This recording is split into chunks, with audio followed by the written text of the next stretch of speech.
553 ಐತೆ ಟೋಟಲ್. ಮಳೆ ಬರ್ತಾ ಇದೆಯಲ್ಲ.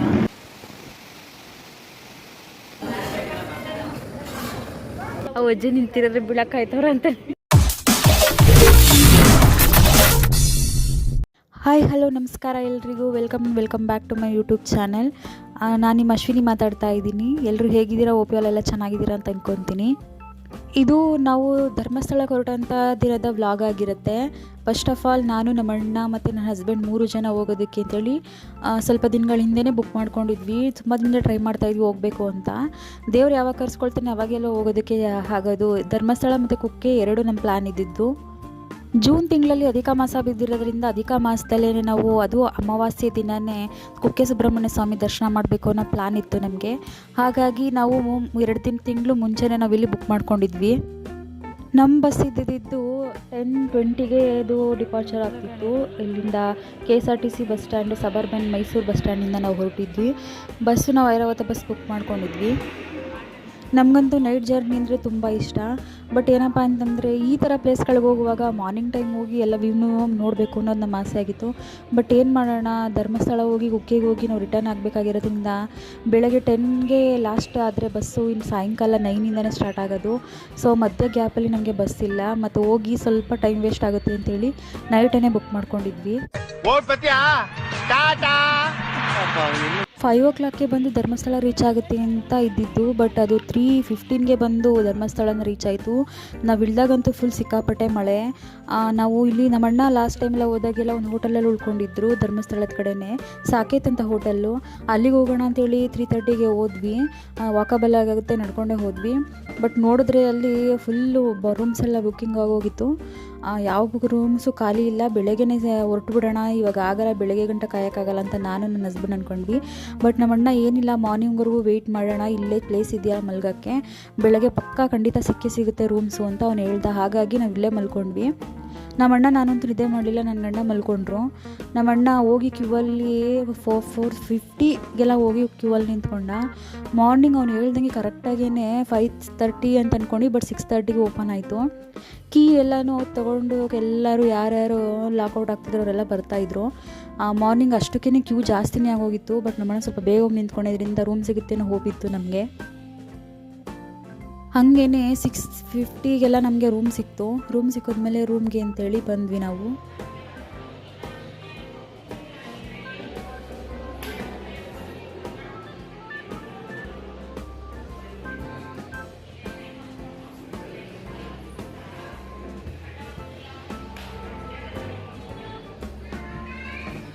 ಇದು ನಾವು ಉಳ್ಕೊಂಡಿದ್ದಂತಹ ರೂಮ್ ಆಗಿತ್ತು.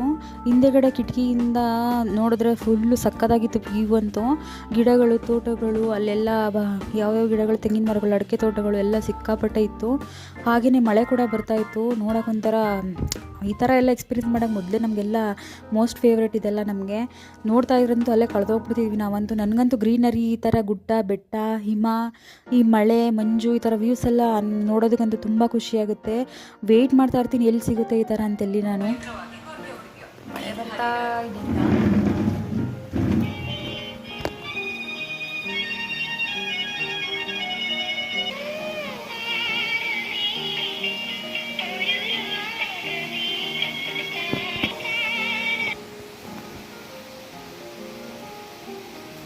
ಎಷ್ಟು ಚೆನ್ನಾಗಿ ಬರ್ತೈತೆ ಮಳೆ.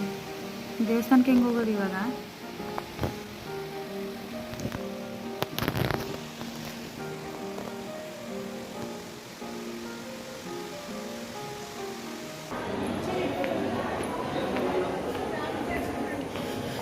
ಹೆಂಗಿದೆ ವ್ಯೂ ನೋಡಿ, ಸಕ್ಕತ್ತಾಗಿದೆ, ಸೂಪರ್. ಮದುವೆ ಆದಾಗ ಬಂದಿದ್ದಕ್ಕೆ ಇವಾಗ ಬಂದಿದ್ದೀವಿ. These are all Western Ghats. ಅಲ್ಲಿ ಭಕ್ತಾದಿಗಳನ್ನ ತೋರಿಸಿ ಕೆಳಗಡೆ ಎಲ್ಲ ಹಾದು ಹೋಗ್ಲಿಕ್ಕತ್ತಾರ. ಇದನ್ನೇ ಹಾಕ್ತೀನಿ ನಿಮ್ಮ ವಾಯ್ಸ್ನೇ. ಮಂಜು ನೋಡಿ, ಹಿಮ ಹೆಂಗೆ ಕಾಣಿಸ್ತೈತೆ ನೋಡ್ಲಿಕ್ಕೆ ತುಂಬ ಚಲೋ ಕಾಣ್ಲಿಕ್ಕತ್ತೈತೆ. ಇಲ್ಲಿ ನಮ್ಮೂರಲ್ಲಿ ಜಳಕ ಮಾಡಿ ಬೆಳಗ್ಗೆ ಬರ್ಲಿಕ್ಕತ್ತಾರ ಜನ. ಮಾರಿ ನೋಡು ಏನು ನೋಡ್ಲಿಕ್ಕೆ ಪಸಂದಾಗಿದೆ. ಭಾಳ ತ್ರಾಸ ಆಗ್ಲಿಕ್ಕತ್ತೈತೆ ಇದನ್ನೆಲ್ಲ ನೋಡ್ತಾ ಇದ್ದಾರೆ. ಇಲ್ಲೊಬ್ಬ ಹಾಕೊಂಡು ನಂತರನೇ ಅಂಗಿ ಹಾಕೊಂಡು ಬಂದ ನೋಡ. ಏನು ಅರ್ಥವೇ ಆಗ್ತಿಲ್ವೇ ಈ ಕೇಸು? ಎಳೆ ಮಗು ಆಗಿದ್ದಿದ್ರೆ ಓಕೆ, ಏನಿದು ಏನೋ ಗೊತ್ತಾಗ್ತಿಲ್ಲಪ್ಪ.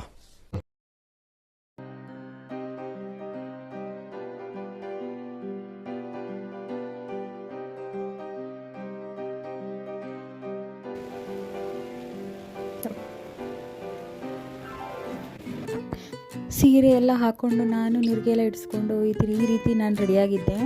ಸ್ಯಾರಿನೇ ಹಾಕ್ಕೊಬೇಕು ಅಂತ ಅಂದ್ಕೊಂಡಿದ್ದೆ. ನಾನು ಲಾಸ್ಟ್ ಟೈಮ್ ಮದುವೆ ಆದಾಗ 1 ಮಂತ್ಗೆ ಬಂದಿದ್ವಿ, ಆವಾಗಲೂ ಕೂಡ ನಾನು ಸ್ಯಾರಿ ಹಾಕ್ಕೊಂಡಿದ್ದೆ. ಆ ಫೋಟೋನು ಹಾಕ್ತೀನಿ ನೋಡಿ.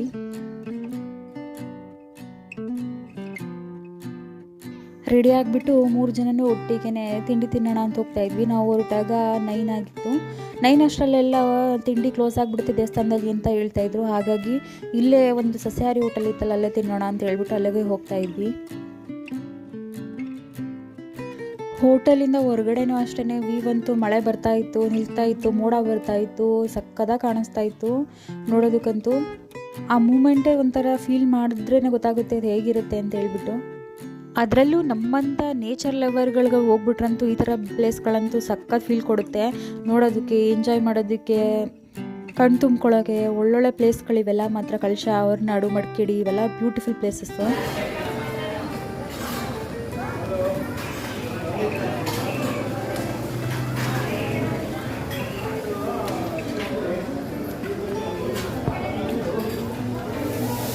ಭಾವ ಇದಾಗಿತ್ತು. ಕಾಂಪಿಟೇಷನಲ್ಲಿ ನಾನು ಪೇ ಮಾಡ್ತೀನಿ ಅಂತ ಹೋಗಿ ಇಬ್ಬರು ಹೋಗಿ ತಿಂಡಿ ತೊಗೊಬರ್ತಾ ಇದ್ದಾರೆ. ಒಬ್ಬರು ಮಸಾಲೆ ದೋಸೆ ಮತ್ತು ಒಬ್ಬರು ಇಡ್ಲಿ ಹೇಳಿದರು. ಇಬ್ಬರು ತೊಗೊಬರ್ತಾಯಿದ್ರು. ಫಸ್ಟಾಗಿ ನಮ್ಮನ್ನು ತೊಗೊಂಡ್ಬರ್ತಾ ಇದ್ದಾರೆ. ನಾನು ವೀಡಿಯೋ ನೋಡೋದಂತ ಅಲ್ಲಿಂದಲೇ ಸ್ಮೈಲ್ ಮಾಡ್ಕೊಂಡು ಬರ್ತಾ ಇದ್ದೆ. ಫಸ್ಟು ಇಡ್ಲಿ ತರ್ತೀನಿ ಅಂತ ಹೋಗಿದ್ದ. ಇಡ್ಲಿ ಸ್ವಲ್ಪ ರೆಡಿಯಾಗೋದು ಲೇಟು ಅಂತ ಹೇಳ್ಬಿಟ್ಟು ನನಗೆ ಇಷ್ಟ ಅಂತೇಳಿ ಮಸಾಲೆ ದೋಸೆನ ತೊಗೊಂಡ್ಬಂದಿದ್ದ. ಟೇಸ್ಟ್ ಅಂತೂ ಮಸ್ತಾಗಿತ್ತು. ನಾವು ಎಕ್ಸ್ಪೆಕ್ಟ್ ಮಾಡಿರಲಿಲ್ಲ ಧರ್ಮಸ್ಥಳದಲ್ಲಿ ಈ ಥರ ಹೋಟ್ಲಲ್ಲಿ ಈ ಥರ ಟೇಸ್ಟ್ ಸಿಗುತ್ತೆ ಅಂತ ಹೇಳ್ಬಿಟ್ಟು. ಸಿಟಿಲಿ ಸುಮಾರು ಕಡೆ ತಿಂದಿದ್ದೀವಿ, ಬಟ್ ಈ ಹೋಟೆಲಲ್ಲಿ ಅದು ಯಾರು ಹೋದರೆ ವಿಸಿಟ್ ಮಾಡಿದ್ರೆ ಧರ್ಮಸ್ಥಳಕ್ಕೆ ಸಾಕೇತ್ ಹೋಟೆಲಿಂದ ಕೆಳಗಡೆ ಬರ್ತಾ ಫಸ್ಟ್ ಒಂದು ಹೋಟೆಲ್ ಸಿಗುತ್ತೆ, ಆ ಹೋಟ್ಲಲ್ಲಿ ನಾವು ತಿಂದಿದ್ದು. ಟೇಸ್ಟ್ ಅಂತೂ ಸಕ್ಕತ್ತಾಗಿತ್ತು. ಮಸಾಲೆ ದೋಸೆ ಅಂತೂ ಇಡ್ಲಿನೂ ಚೆನ್ನಾಗಿತ್ತು. ಕಾಫಿನೂ ಸಿಗುತ್ತೆ, ಟೀನೂ ಸಿಗುತ್ತೆ, ಎಲ್ಲ ಥರದ ನಾಷ್ಟನೂ ಸಿಗುತ್ತೆ ಇಲ್ಲಿ.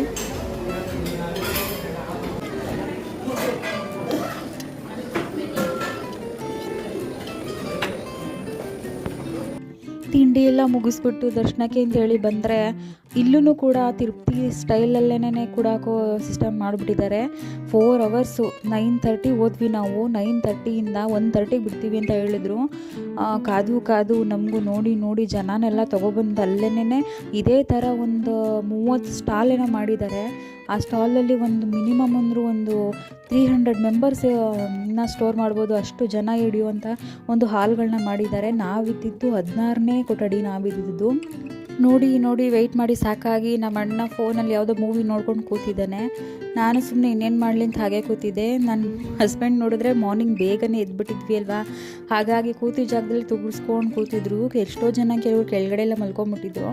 ಇವ್ರು ನಿದ್ದೆ ಮಾಡ್ತಾಯಿದ್ರಲ್ಲ, ಹಾಗೆ ಒಂದು ವೀಡಿಯೋ ಮಾಡ್ತೀನಿ.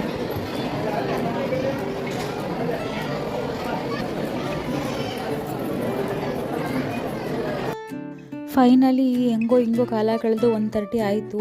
ಗೇಟ್ ಓಪನ್ ಮಾಡಿದ್ರು. ಜನ ಅಂತೂ ಗೇಟ್ಗೆ ಒಳ್ಳೆ ಸಕ್ಕರೆ ಮುಗ್ಗೆ ಇರುವೆಗಳು ಮುತ್ಕೊಳ್ಳಲ್ವ, ಹಾಗೆ ಮುತ್ಕೊಂಡ್ಬಿಟ್ರು. ನೋಡ್ತಾ ಇರ್ಬೋದು ನೀವು ಒಳಗಡೆ ಇದು ಇರುವಂಥದ್ದು ಎಲ್ಲ ಡೆವಲಪ್ಮೆಂಟ್ಗಳು, ಕನ್ಸ್ಟ್ರಕ್ಷನ್ಸು ಎಲ್ಲ ನೀಟಾಗಿ ಮಾಡಿದ್ದಾರೆ. ನಾವು ಲಾಸ್ಟ್ ಟೈಮ್ ಹೋದಾಗೆಲ್ಲ ಇದೆಲ್ಲ ರೆಡಿ ಇರಲಿಲ್ಲ, ಈಗ ರೀಸೆಂಟಾಗಿ ಮಾಡ್ತಾ ಇರೋದು. ಇನ್ನೂ ಕೂಡ ಏನೇನೋ ಡೆವಲಪ್ಮೆಂಟ್ಗಳು ನಡೀತಾನೆ ಇದೆ ಈ ಕ್ಷೇತ್ರದಲ್ಲಿ. ಇದು ಮುಜರಾಯಿ ಇಲಾಖೆ ವಶಪಡಿಸ್ಕೊಳ್ದಿರೋ ಕಾರಣ, ಗೌರ್ಮೆಂಟಿಗೆ ಸೇರಿಲ್ದಿರೋ ಕಾರಣ ಫಸ್ಟ್ ಕ್ಲಾಸಾಗಿ ಮಡಿಕೊಂಡಿದ್ದಾರೆ ಮಾತ್ರ ದೇವಸ್ಥಾನ ಮಾತ್ರ. ದರ್ಶನ ಎಲ್ಲ ಚೆನ್ನಾಗಾಯಿತು. ಊಟಕ್ಕೆ ಅಂತ ಹೇಳ್ಬಿಟ್ಟು ಊಟತಾಲ್ಗೆ ಅಂತೇಳಿ ದಾಸೋಹ ಭೋಜನ ಶಾಲೆಗೆ ಅಂತೇಳಿ ಬಂದ್ವಿ.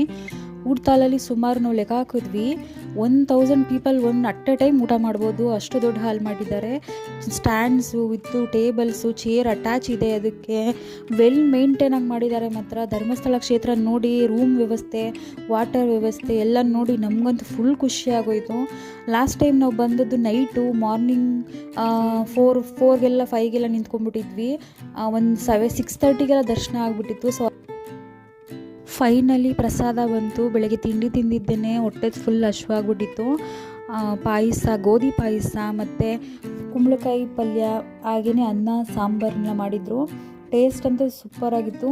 ನಾವು 3 ಇಯರ್ಸ್ ಆಗಿತ್ತು ಟೆಂಪಲ್ಗೆ ಬಂದು ಪ್ರಸಾದನ ಸ್ವೀಕರಿಸಿ. ಊಟ ಮುಗಿಸಿ ಹೊರಗಡೆ ಬಂದರೆ ಜೋರು ಮಳೆ. ನೀವು ನೋಡ್ತಾ ಇರ್ಬೋದು ವಿಡಿಯೋದಲ್ಲಿ ಹೇಗಿದೆ ಅಂತ. ಇವರೆಲ್ಲ ಎಲ್ಲಿದ್ರು ಇಷ್ಟೊಂದು ಜನ ಬಂದವ್ರ ನಾಳೆ ಸಂಡೇ ಅಂತಲೇನೋ. ವೀಕೆಂಡಲ್ಲಿ ಜನ ಇರ್ತಾರೆ. ಎಷ್ಟು ಜನ ಬಂದ್ಬಿಟ್ಟವ್ರು ಆಲ್ರೆಡಿ ಊಟಕ್ಕೆ ಹೋಗಿ ಬರೋ ಅಷ್ಟೊತ್ತಿಗೆ.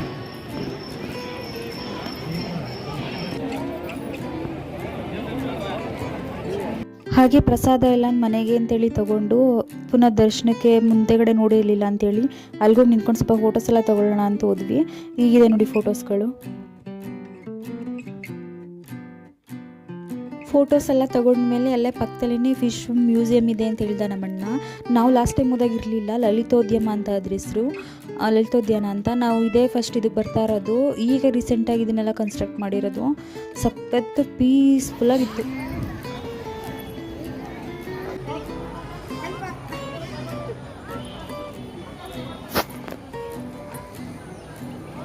ಎಲ್ಲ ನೋಡೋಕ್ಕೆ ಒಂದು ದಿವಸ ಬೇಕು.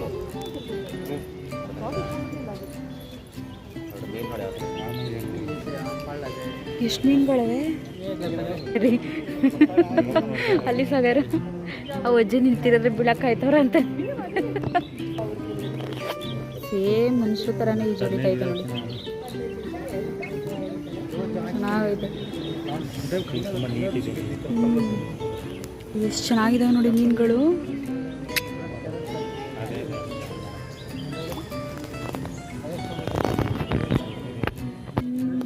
White colour.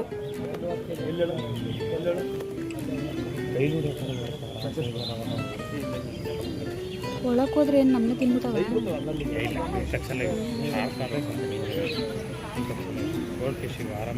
ನನ್ಗಿರೋ ಬುದ್ಧಿವಂತಿಕೆಗೆ ನಾನು ಇಲ್ಲಿ ಹುಟ್ಟಬಾರ್ದು ಕಂಡ. ಮತ್ತೆಲ್ಲಿ ಹುಟ್ಟಬೇಕಾಗಿತ್ತು?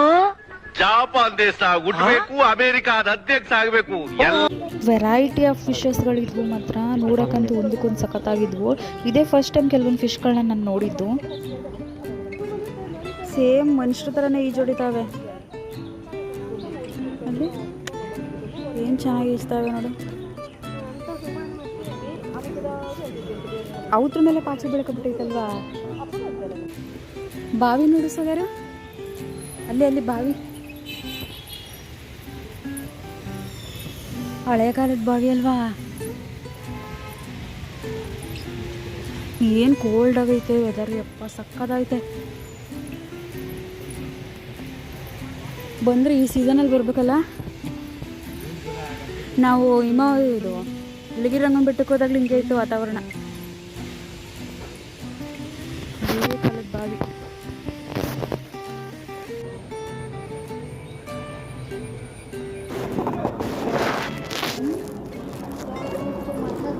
ಹೆಂಗೈತೆ ನೋಡಿ ವೈಟ್ ಕಲರಾಗಿ.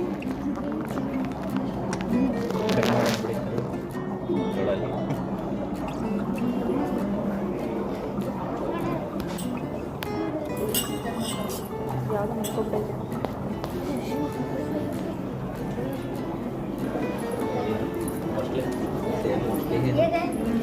ಐತೆ ನೋಡು.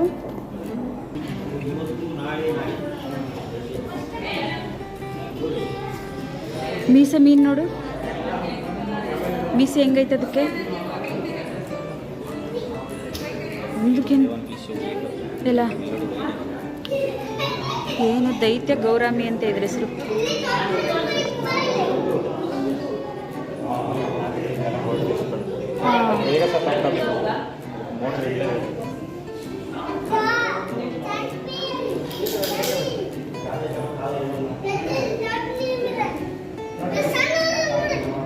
ನಮಗೆಲ್ಲ ಮೀನಿಗಿಂತ ಆ ಮೀನು ಇಷ್ಟ ಆಗೈತೆ.